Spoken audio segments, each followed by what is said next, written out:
The 60°C ampacity rating and its relationship to conductor sizing, particularly concerning circuit breakers rated 100 amps and under, is a topic often misunderstood. The National Electrical Code, or NEC, does not explicitly mandate that conductors must always be sized based on the 60°C ampacity rating when used with breakers rated 100 amps or less. The requirement for conductor sizing is primarily determined by the load it will carry and the overcurrent protection device, ensuring the conductor's ampacity is sufficient for the application. Understanding the application of the 60°C, 75°C, and 90°C ampacity ratings is critical in electrical installations. These ratings define the maximum temperature a conductor's insulation can withstand continuously without degrading. The NEC provides ampacity tables, such as those found in NEC Table 310.15b16, which list the allowable ampacities of insulated conductors rated for up to 600 volts, based on their insulation temperature rating and installation conditions. When selecting a conductor, one must consider not only the ampacity required for the load, but also the termination temperature ratings of the connected equipment, including breakers, switches, and other devices. Many older or less expensive devices are only rated for 60°C terminations. In such cases, even if the conductor insulation is rated for 75°C or 90°C, the 60°C ampacity rating must be used. However, if both the conductor and the terminations are rated for 75°C, the 75°C ampacity can be used. Similarly, if all components are rated for 90°C, the 90°C ampacity may be used, provided that any adjustments or corrections for ambient temperature or the number of conductors in a raceway are applied. The NEC does contain specific rules governing the selection of overcurrent protection devices, such as circuit breakers and fuses. Section 240.4 addresses the protection of conductors against overcurrent. This section generally requires that conductors be protected at their ampacity. However, there are exceptions to this rule. For example, Section 240.4d provides specific requirements for flexible cords and fixture wires. Section 240.4b addresses the protection of conductors with the next higher standard overcurrent device rating, provided certain conditions are met. This allowance is typically applicable when the conductor ampacity does not correspond to a standard overcurrent device rating. For instance, if a conductor has an ampacity of 22 amps, it may be protected by a 25 amp breaker, because 25 amps is the next higher standard overcurrent device rating. However, this is subject to limitations and considerations outlined in the NEC. When using the next higher standard overcurrent device, it's essential to consider the specific requirements and limitations detailed in Section 240.4b to ensure compliance with the code. The choice between using the 60°C, 75°C, or 90°C ampacity rating depends on several factors, including the temperature ratings of the conductor's terminations and equipment, as well as the ambient temperature and the number of conductors in a raceway. Adjustments and corrections to the ampacity must be made in accordance with NEC Table 310.15b2 and 310.15 cone. When multiple current-carrying conductors are installed in a raceway or cable, the ampacity of each conductor must be derated to account for the increased heat generated by the conductors. Similarly, if the ambient temperature is higher than 30°C, the ampacity of the conductors must be corrected to account for the higher temperature. The NEC provides specific ampacity correction factors for different temperature ratings in NEC Table 310.15b2. For example, if a conductor with a 90°C insulation rating is installed in an ambient temperature of 40°C, the ampacity must be multiplied by the appropriate correction factor from NEC Table 310.15b2. It's important to consult the NEC for the specific correction factors applicable to the insulation temperature rating and ambient temperature. Adjustments for the number of conductors in a raceway are outlined in NEC Table 310.15 cone. This table provides adjustment factors for different numbers of current carrying conductors in a raceway or cable. For example, if 4 to 6 current carrying conductors are installed in a raceway, the ampacity of each conductor must be adjusted to 80% of its original value. This adjustment is necessary to prevent overheating of the conductors due to the increased heat generated by the multiple conductors in close proximity.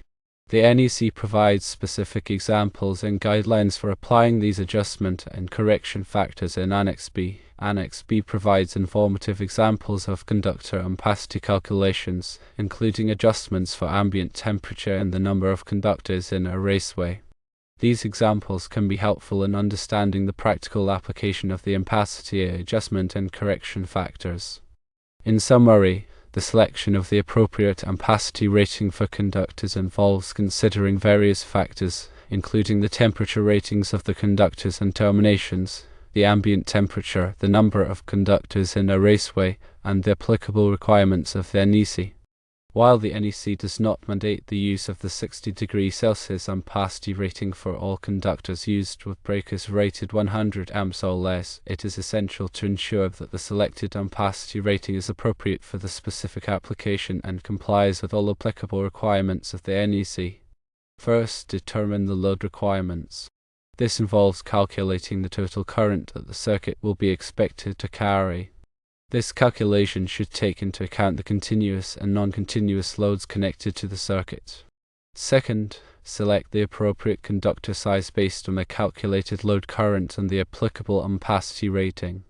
This involves consulting the ampacity tables in the NEC and selecting a conductor with an ampacity equal to or greater than the calculated load current. Third, verify the temperature ratings of the conductors, terminations, and equipment. This involves ensuring that the temperature ratings of all components are compatible and that the selected ampacity rating is appropriate for the lowest temperature rating of any component in the circuit. Fourth, apply any necessary adjustments or corrections to the ampacity rating for ambient temperature or the number of conductors in a raceway. This involves consulting the ampacity correction factors in the NEC and applying any necessary adjustments to the ampacity rating to account for these factors. Fifth, select the appropriate overcurrent protection device. This involves selecting a circuit breaker or fuse with a rating that is equal to or less than the ampacity of the conductor. However, there are exceptions to this rule, as outlined in section 240.4 of the NEC. Sixth, ensure compliance with all applicable requirements of the NEC. This involves consulting the NEC and ensuring that all aspects of the installation comply with the applicable requirements of the code. This includes requirements for conductor sizing, overcurrent protection, grounding, and bonding. Understanding the NEC requirements for conductor sizing and ampacity is crucial for ensuring the safety and reliability of electrical installations. By following these guidelines and consulting the NEC, electricians and electrical engineers can ensure that conductors are properly sized and protected, reducing the risk of electrical fires and other hazards. Continuous load is defined as a load where the maximum current is expected to continue for 3 hours or more. When calculating the load requirements for a circuit, it is important to consider both the continuous and non-continuous loads connected to the circuit. Non-continuous loads are loads where the maximum current is not expected to continue for 3 hours or more. The NEC requires that the overcurrent protection device be sized at not less than 125% of the continuous load plus 100% of the non-continuous load. This requirement is intended to prevent nuisance tripping of the overcurrent protection device due to the high inrush current of some loads. Furthermore, the NEC provides specific requirements for the installation of conductors in wet locations. Section 310.10c requires that conductors installed in wet locations be listed for use in wet locations. This requirement is intended to prevent the deterioration of the conductor insulation due to moisture. Also, the NEC provides specific requirements for the installation of conductors in underground installations. Section 310.10d requires that conductors installed underground be suitable for direct burial or installed in a raceway approved for underground use. This requirement is intended to protect the conductors from physical damage and moisture.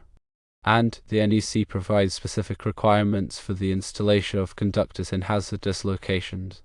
Articles 500 through 516 of the NEC address the requirements for electrical installations in hazardous locations. These requirements are intended to prevent explosions and fires in areas where flammable gases, vapors, or dust may be present. The 60°C, 75°C, and 90°C temperature ratings refer to the maximum operating temperature of the conductor insulation. These temperature ratings are important because they determine the ampacity of the conductor. The ampacity of a conductor is the maximum amount of current that the conductor can safely carry without overheating. The higher the temperature rating of the conductor insulation, the higher the ampacity of the conductor. The NEC provides ampacity tables that list the ampacities of conductors with different temperature ratings. These tables are based on the assumption that the ambient temperature is 30°C. If the ambient temperature is higher than 30°C, the ampacity of the conductor must be derated. The NEC provides correction factors for derating the ampacity of conductors in high ambient temperatures. And the NEC provides requirements for the installation of conductors in cable trays. Article 392 of the NEC addresses the requirements for electrical installations in cable trays. Cable trays are used to support and route conductors in industrial and commercial buildings. The NEC requires that conductors installed in cable trays be securely fastened to the cable tray and that the cable tray be properly grounded.